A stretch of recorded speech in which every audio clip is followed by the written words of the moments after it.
Hello, Slicey Dicers. This is Brian with another knife video for you. Today we're going to do a little collection update. It's been a long time since I've done these. You guys have been bugging me about doing it. Honestly, the main reason why I don't do it is I sell a lot of stuff. And I do a whole collection update, and then in 5 days, I've sold, 7 or 8 of them. Got to keep rotating stuff to keep everybody happy here, keep the content flowing.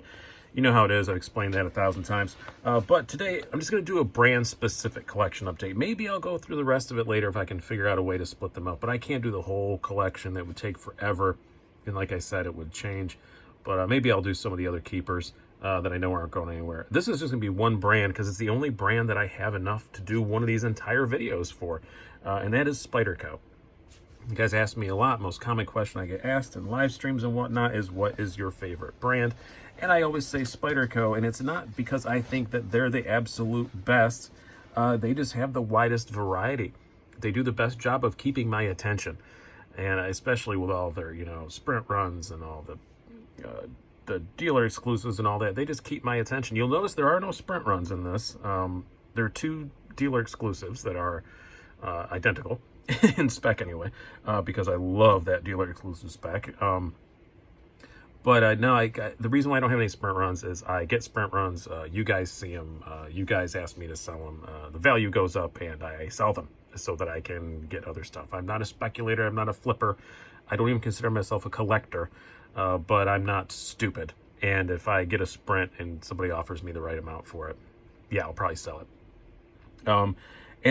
And like I said, I like to use my stuff. So this is all stuff that I use. That's also the reason why I don't do sprints, because I buy a sprint. I'm too afraid to use it because the value is going to go up, because the Spyderco secondary market can get insane sometimes. And so I'm afraid to use it. If I'm not going to use it, I'm not going to keep it. If I'm not even going to leave the house with it, then why do I have it? So let's get going without any further ado. There's quite a few here. I think we got about a dozen. I also have a couple Byrds in here, and then at the end I'll talk very briefly about some stuff that I have let go from my Spyderco collection that I want to bring back, because I have people say, oh, why don't you have whatever? I'm going to try to explain why I don't have those and when that I want them back. All right, first up, one of my favorite things that Spyderco has ever made is the Spyderco Capara. I love this knife very, very much. About 188, 190 bucks. They're not available at the moment, but there's a reason for that. They're doing a CQC update, their constant quality, CQI update, constant quality improvement. They wanted to make them all super drop shutty. I guess the action on the original ones was a bit inconsistent. Mine has always been super drop shutty, and it's always been great, and I freaking love it. Beautiful carbon fiber, just very, very well done. Made in Taichung S30V steel. Nothing super special there, but wire deep carry clip. You're gonna see a lot of wire clips. I'll just tell you that right off the bat. I like the Spyderco wire clip, and you're gonna see a few of them. But just so comfortable in the hand. It was supposed to be designed for food prep by Alistair Phillips, and it works really well for that. I actually use it for that a lot. I use this as a steak knife a whole lot. I like to eat at diners. I've said this story before, but I like to eat at diners, and I like steak and eggs for breakfast, and diner steaks can sometimes be a bit tough, and diner knives usually suck, so I use this. If I'm going to a diner for breakfast, this always comes with me. It works great. If I'm going to a steakhouse or something like that, yeah. The only problem I've ever had with it is it's pretty off-center. I could send this away. I'm sure Spyderco would take care of it. Once the CQI ones come out, I might send it away and see if maybe they're just going to send me a new one. And that's not unlikely that they would do that. But, it doesn't touch anything, and this is a user. So I'm not too wound up about it. And I've had really good luck with Spyderco. I sent Manix 2 Lockback I had years ago, which is long since gone. But I sent that off for a very minor issue. I think it was a stripped or stuck screw, and they couldn't get it apart either, so they just sent me a whole brand new knife, which I thought was awesome. They didn't drill out the screw or anything like that. They just sent me a whole brand new knife. So I've always had really good luck with Spyderco's warranty, and they don't know me from Adam.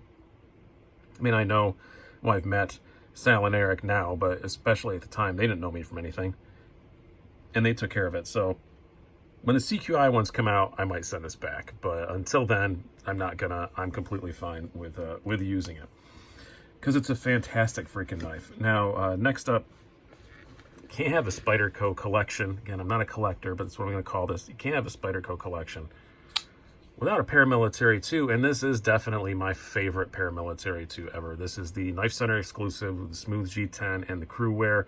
I have put an aftermarket deep carry Casey Lynch clip on it. You see this in videos all the time. It's definitely the most videoed knife on this channel because I use it for size comparisons. I love the Smooth G10. And a little interesting thing, if you look at some of the newer Knife Center, this is the first knife they did in this configuration. This is kind of their signature, Spyderco exclusive configuration now. But this is the first one, and it's much shinier G10 than you're going to see in the newer ones. You're going to see another one here shortly, and you can go back and forth and contrast and compare. But I would almost call this a polished G10. I think I have referred to it as that because it's that shiny. The other ones are not. It's more of a matte. It doesn't bother me that it's this slick. You're so locked in on a PM2 that it doesn't matter. There's jimping everywhere that you need it to be. It's completely fine. But if you really like the regular Spyderco G10 texture, which I like that too, then you might want to avoid this. But I really like it a lot. These were like 155 bucks. They're not available anymore. Sorry about that. So there's going to be a couple on here that aren't available anymore. But yeah, just I love crew wear so much, guys. It's a great steel. It's holds an edge super well, and it's not a nightmare to sharpen. And no, it is not completely stainless, but it's not any worse than like D2. And my environment in upstate New York, I think I made the mistake of calling upstate New York dry a while ago. I didn't mean dry like it doesn't rain here. It rains and snows like crazy here, but it's not humid. I've never had a problem with it. Spray some EDCI on it, and good to go. Do I have EDCI within reach? I do. I know I've shown this on videos a lot, and I swear they don't pay me anything. But yeah, this stuff is amazing. You can find it at several different knife retailers now. Get this stuff. As it says, just spray on, rub in, wipe off, and it works great at protecting blades. If you have Crewwear D2, anything, M4, anything like that, it works amazing. But yeah, this is a great knife, and especially I like the deep carry clip. Now, in the PM2, I don't think the deep carry clip is like a necessity, but I like it. I like the Casey Lynch ones, and I got this on something else. I don't remember, and I swapped it over. Now, I think it was on my Para 3. Now, next up, we have a Para 3, coincidentally. You got to have a Para 3. I'm not a huge Para 3 fan. And I'm sorry about that. I just have never really liked it. I don't like the looks of it. I don't like the way that the G10 one is. It just feels too blocky. People say that about the PM2 also, but the PM2, it doesn't bother me. It bothers my hands more, I guess, on the Para 3. So the Para 3 I have is the cheapest one, but it's also the one that I like the best. This is just the basic, Para 3 lightweight. BD1N steel. I just find the ergonomics to be a lot better on it. It's just a bit more rounded off. It's more comfortable in my hand. I carry the heck out of this thing. I did a comparison test between this and the Benchmade Bug Out, and I said the Bug Out was a better knife, and I stand by that. It is a better knife, but you know what? I carry this more often, and I don't know why. I have nothing against Benchmade. I have Benchmades too. I love Benchmade, but it's not like a brand preference thing. It's just, I don't know, I just like the way this feels in my hand better, something, I don't know. And wider deep carry pocket clip. Again, as I said, you're going to see a lot of that. The BD1N steel has been great, but don't get me wrong. This is 91 bucks. So I like the price, but don't get me wrong. The second they come out with a Crewwear or a Maximat version of this, yeah, this one's gone. And I'm going to go get another one. Yeah, I would love to have that. I've never had a Maximat Spyderco, and I'm thinking, I know they're going to do that in the gray handle Maximat, and I'll be first one in line for that. Next up, we have another Knife Center Crewwear Smooth G10. This is the Manix 2. I do like the Manix 2 slightly better than the PM2. Always have. I think the main reason why is I have super long fingers, and it just fits my hand better. It's a taller handle. You wrap around it more. I just love the ergos on these so much. I've had so many Manix 2s. I still have 2. You're going to see one more I really do like it. I have modified this one a bit. I know I don't normally do that, but I have modified it. Not only does it have a deep carry clip, this is the MXG gear deep carry clip. I'm not sure I'm going to keep that one. I might get something different for it. I don't know. It's a little short, a little slim. But you know what? It's been working fine. I've been carrying the hell out of this, and it's been working fine. But just aesthetically, I don't know, maybe I'll change it, but maybe not. But the one change I've made that I love and I would recommend to anybody who owns a Mannix 2 is that I do have the Flytanium ball bearing cage. They're not expensive at all, like $34. I think this knife, by the way, was only $140, but I'm sorry you can't get them anymore. But so sorry about that. The one thing I never liked about the Mannix 2 is no matter what version you get, no matter how much money you spend on it, you get the XL, they had a Crewwear carbon fiber one that was like $200. It still had plastic cages, and I didn't like interacting with plastic when I spent that much money on a knife. Putting the titanium on it, well worth the $34 I think it was for these. 34, 37, something like that. But it's just a much better feel. Didn't affect the action at all. It makes a bit more of a clicky noise, but it's not any harder to release than it was before. I actually switched them back and forth a couple times to verify that since I did the video. Definitely no more pressure on it. It just makes that little clicky noise, which I actually don't mind at all. But God, I love the Mannix 2. And again, Crewwear. I love it. Spyderco is one of the only knife companies that you get that uses Crewwear in anything, even on sprint runs and stuff like that. So that's super cool. If you can find one of these in the secondary market and it's not crazy, highly recommend it. Or any Mannix 2. The Mannix 2 S110V Blurple one is also awesome. Great value. But get the Flytanium cages. Next up, this one does not have the Flytanium cages because I can't take it apart, but it is a Mannix 2. This is the Mannix 2 Lightweight. I've used this knife in videos before. I used it in a video called The Knife That Broke Me. I've had this for a very long time. It is kind of the nice knife that made me get into nice knives. It was my second Spyderco. I had a Tenacious before that. It was my second Spyderco, and one that really just like, okay, I get it now. This really made me just kind of get it and why people are so obsessed with this hobby. So if you want to blame this channel on anything, it's this knife's fault. Really like it. It's super grippy, very light, as the name would indicate. All the good ergonomics that I love so much about any other Mannix, they're all the same shape. And again, wire clip. Only downside, you can't take it apart. Yeah, that kind of sucks, but you know, it's been pretty good. BD1 steel, needs a sharpen every now and then, but it's not been too bad. You know, stayed centered and everything its whole life. This has been beat on pretty good. I take good care of it because it means something to me, so it doesn't look as beat on as you'd think. There's a little corrosion, I guess, there on the blade, but nothing too awful. I love this thing, and I'll never get rid of it because it's the reason why this channel exists. If I was to put a knife in my logo, it would be this. I really do love the Mannix 2 Lightweight. I wish I'd have gotten the blue one though. The translucent blue in the store I got it from. I was there in person, and I could have gotten either or. And at the time I was like, I don't like colors, and I was stupid. I should have gotten the color one, or gotten the S110V and spent the extra money, but I didn't. But that's the one I have, and that's the one I like, and that one means something to me, so it's sticking around. I think they're about $90, something like that. I know they're under 100. I should pay more attention to prices before I do these things. Next up, probably my favorite knife that Spyderco has ever made. That would be the Sage 5. I adore the Spyderco Sage 5. I've been carrying the hell out of these for a long time. Various Sage variants. This is the one that was in my pocket today, actually. It's just super comfortable in the hand. I think that's the thing I like the most about it. The ergos on this are just absolutely perfect. You're going to hear me talk about ergos a lot with Spydercos because they do a great job at it. And again, wire pocket clip. I like how slicey the blade is. It's just S30Vs, nothing super special.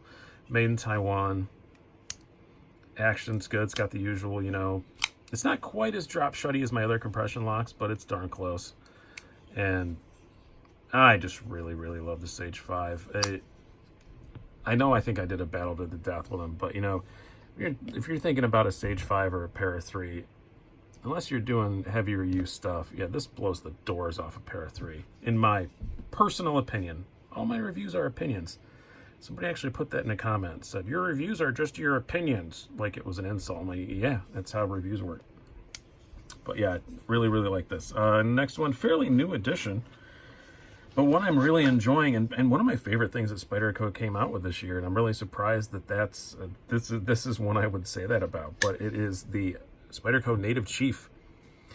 It's a big one, over 4-inch blade, not usually my style. I never really cared much for the police. I never really cared much for the military. I never really cared much for the Endura.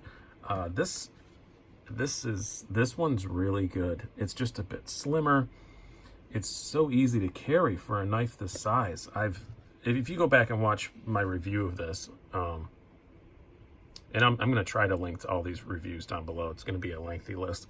Some of them I don't think have reviews, but to the ones that I do have reviews for, I showed it very close to how it carries compared to a PM2. It really carries more like a PM2, and it's a much bigger knife. But just the way they packaged it so perfectly, and just how narrow it is it carries so much smaller than it is. And I really like it. Nothing special about the action, just typical Spyderco backlock, but you can one-hand close it super easy. I just really, really like it. Ergos are, again, I keep saying ergos, but they're just great. They're just great. You can choke way up on it, which is nice. If you need more reach, it's still comfortable holding it back farther. Native Chief is a freaking great knife. Awesome, awesome knife. Next up, we're getting to the small ones now. This is a very new edition. The only other one that's the same, that's also this new, I got on the same day, so we'll get to that. I think it'll be the last one we do. This is the Dragonfly Wharncliffe. I've always liked the Dragonfly too. I've had one before, but the V-Tokugen, it was a Sprint, and I wound up selling it. The repeat story from before. But now the new Wharncliffe one, I really like Wharncliffe blades, and I really like the Dragonfly, and I like wire clips. So I wound up with this one, and it still works for size comparisons and all that. It's something I need to keep around for that purpose. The Para 3 lightweight also is kind of a reason, for size comparisons and stuff. But there are ergos on this for being such a small knife. And I keep saying ergos. I'm trying not to. I really am, but it's just a fact. I can get all 4 fingers on this thing for a tiny little knife like this. This is what, not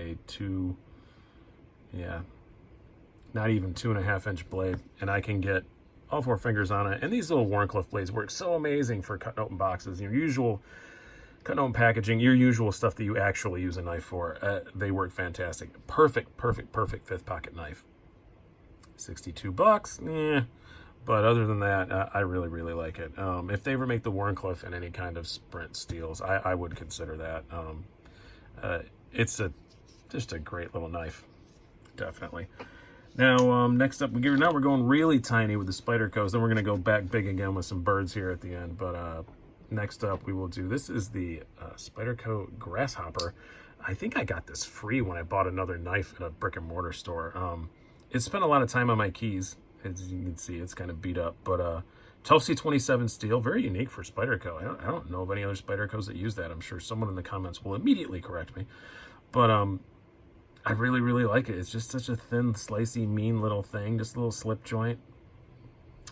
It's just a cool little knife, and it's stainless steel scales. I'll never get rid of it because it's not worth selling. They don't cost very much. I think they're like, what, $20 or something like that. This is one I actually have up on my screen because I couldn't remember which bug name it was called. Yeah, they're like $20. And again, a good keychain knife. It's almost like a keychain decoration to say, like, I'm a Spyderco fan. But really, really cool little knife. And next up, this is my favorite little tiny Spyderco slip joint. I like some of their bigger ones better, but I've had so many of these. I bet I've owned more of these than any knife ever because I just wind up picking them up. I'm just in a store and I just grab one, and then they get added into value in a trade to make a trade work, or I give them to friends or whatever. But yeah, the little Spyderco Roadie, almost took me a second to remember that. Made in Italy, was designed for a very specific thing. If you don't know the story about the TSA was going to allow knives on planes, and this was designed to fit that requirement. And then the TSA said, "Oh, psych, you're not doing that." But they made them anyway. And it's just great. It comes in a bunch of different colors. Yeah, Italian-made Spyderco, again, something you don't see a whole lot of. Yeah, N690 steel. It's not the sliciest little thing in the world, but I don't know, I just like them. They're great. Again, little fifth pocket, little secondary knives. You can keychain it. I think it's a bit big for that, but I have before. This has been on my keychain. This is my only one I have right now. I really thought I had another one or two. I might. There might be another couple of them floating around in my house. I don't remember, but I know I've had lots of colors. I like the blue one a lot. But yeah, this is my oldest one. This is the first one that I got. But yeah, the grasshopper, I'm stuck. The roadie, very, very cool. Now lastly, let's do a couple birds here. This video is getting pretty long. I'm sorry about that, guys. Didn't realize I had this many. Next up, we're going to do the Byrd Caracara 2. I've had this for quite a while, actually. I've had two Caracara 2s. I had a one of the GFN, FRN handles, whatever it is that Byrd calls them, and gave that away to my kid's stepfather. He's a nice guy, and I did really like that as well. But this one I like even better. This is the G10 version. The finishing on the G10 Byrds is freaking great. It's really, really good. And Byrd, this is, you know, Spyderco's budget brand. I would argue a lot of the Byrds are a better value than the budget Spydercos. They just are. This one's HCR 13 MOV, and not excited about that. But I do use this, and it is, again, just a lockback action, but it's nice. And again, it's just so well finished. And it's one of these knives that's kind of too cheap to sell, but I really do like it. It's a really good big old knife. And again, I like it. I don't like a lot of the big Spydercos, but this and the aforementioned Native Chief are probably two of my favorites. I wish they made the Caracara 2 and BD1N. I've heard rumors they're going to do more Byrds in BD1. Yeah, I would replace it if they made it in BD1, and I'd use the snot out of it. Next up, this is another new edition, one I got the same day as the Dragonfly. Again, HCR 13, but this is the Byrd Harrier 2. This is the same size as what their new Indela model is, which is kind of between the Delica and the Endura. And again, this is the G10, you know, finish from Byrd, and it is very, very nicely done. Just as good quality as the Caracara 2. Super comfortable in the hand, and just yeah, again, same kind of thing. I think Byrd does really good work, and people should pay more attention to them. And that'll bring me to this. This wasn't the first knife I planned on mentioning, but bringing it back to what I said at the end, I was going to say some Spydercos I wish I still had. A Raven 2, the Byrd Raven 2, I think is a fantastic knife. I think it's a much better value than the Tenacious. I sold it because I have a lot of knives in that price range, and I let it go, but I do kind of miss it, and I would not mind having a Raven 2 back. Another one, the Spyderco Shaman. You guys know I raved about that. I sold it because I was mad about the price increase, and I got at least what I paid for it, maybe a bit more. I don't remember now. And I sold it in a fit of rage. I really want a Shaman back again. A Lil Native. I really want a Lil Native back again. I know that there's that one coming up before anybody says that somebody was doing with the red and the black blade and what, 3V or 4V, something like that. I don't remember what the steel was. It was some fancy steel. Nah, that one, I don't like the look of that one at all. Native 5. I really want to get a Native 5 back again. I know that Knife Center just did the exclusive, but if it's still there, I don't have the money for it right now, so that's probably not going to happen. But yeah, those are some of them I want back. I'd like to have a Native 5 of some variant back. Probably not a lightweight. I kind of want to just get a G10 one this time, or a carbon or something like that. A Shaman, a Little Native, and a Byrd Raven 2. I would like to get all those back again. And then I'd be pretty happy with what I have from Spyderco at the moment. And even from the stuff coming out, and the other stuff I've tried, I think those are the ones I'd like to have. So this has gone on almost 25 minutes. I'm really sorry, guys. I didn't think it was going to take this long. But I hope you guys have enjoyed it. I've been Brian. Have a good one.